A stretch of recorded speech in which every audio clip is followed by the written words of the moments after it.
Additionally, they didn't have things like refrigerators or alternative options for feeding children. So guess what? When you had a family, it wasn't about the patriarchy dominating the woman. It was the fact that the woman's body is built to feed the infant.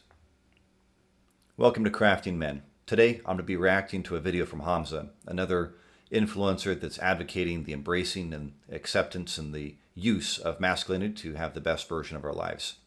But before I get into that, be sure to like this video and subscribe to my channel so you don't miss any of the upcoming content.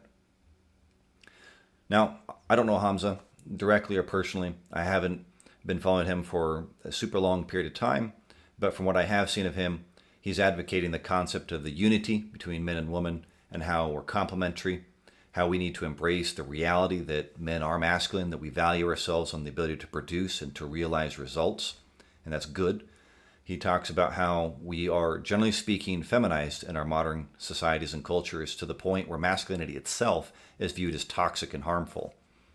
So he has a little video that talks about his reaction to a newspaper there in the UK that is having an issue with him producing the content to try to help men and boys get out of the loneliness that they're in and to advance into the best version of themselves. And they're declaring him advertising toxic masculinity. So this is his video response where he shows some of the activities that he's done, most notably a hike up to a mountain with a group of men that allows them to connect and bond while doing a physical activity.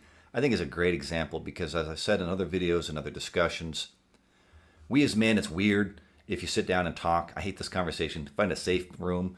Men don't sit and talk. We go and do, and you talk while you go and do.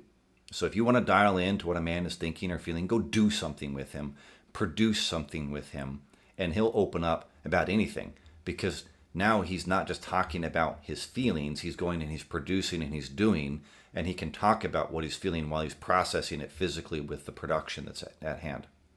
Anyway, enough of my rambling. Going to cut over to his video for a second here.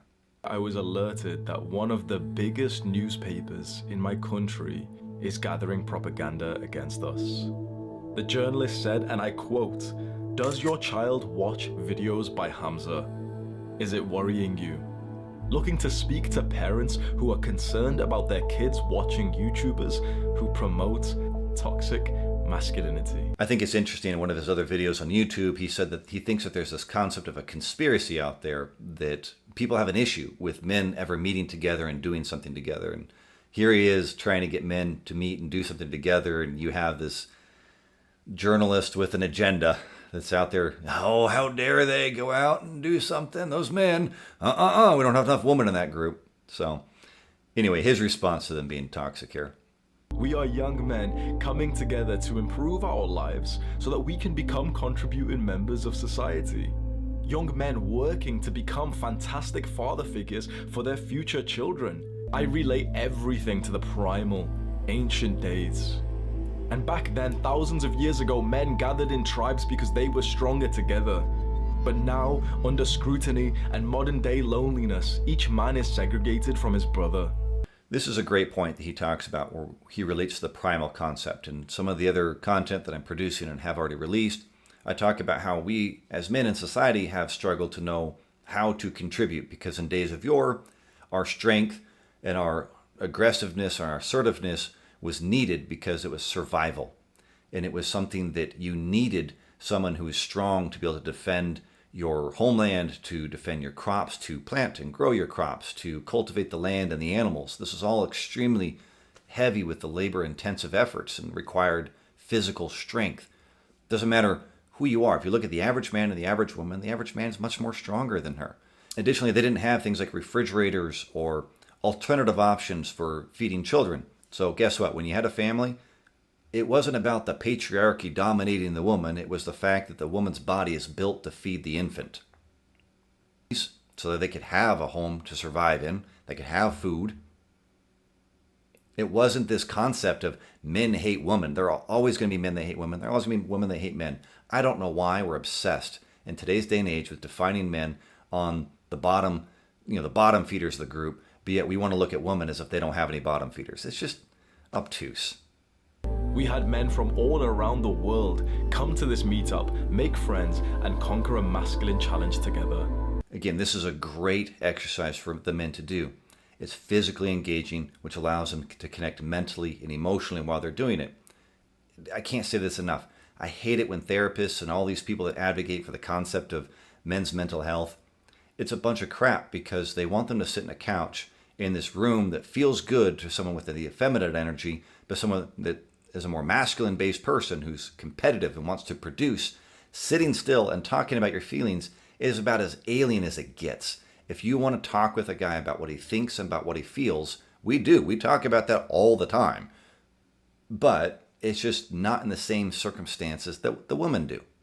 I don't know why that's a problem. Accomplishment with these men. It's brotherhood. Yeah. There's no other feeling that can replicate this.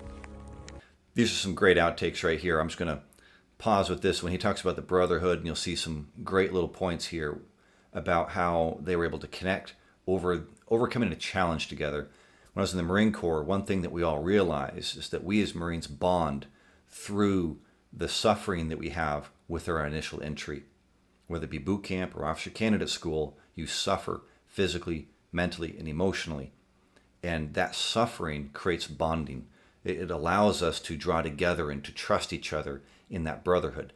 This is how tribes were formed in ancient times. This is where coming of age ceremonies were so important to early cultures. This concept of bonding through suffering is tied into that we as men believe in sacrifice. We believe in sacrificing parts of ourselves to include all of ourselves.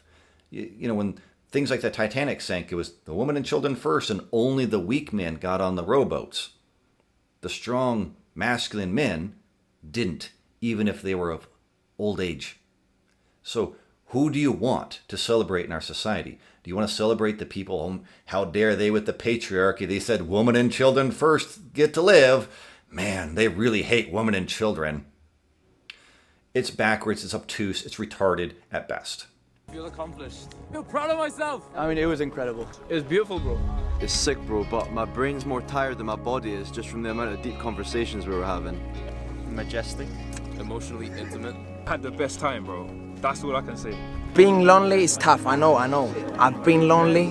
The cure for that is building relationships. If you're sitting at home, I'm lonely. Take extreme ownership of your situation and start doing something about your loneliness. The best way to connect with friends is going on a hike or training together, doing something physical with other men that are on the same mindset as you.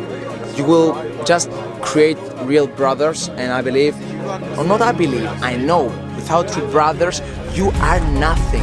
You need brothers to have good mental health.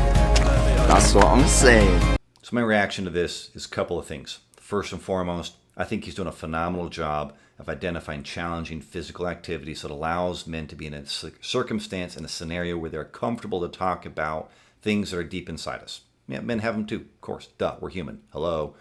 Second thing, he's got the market presence to be able to reach them. So I think this is good and healthy, and the people that are fighting against it, I think they deserve a look in the mirror to ask, why do you hate humanity?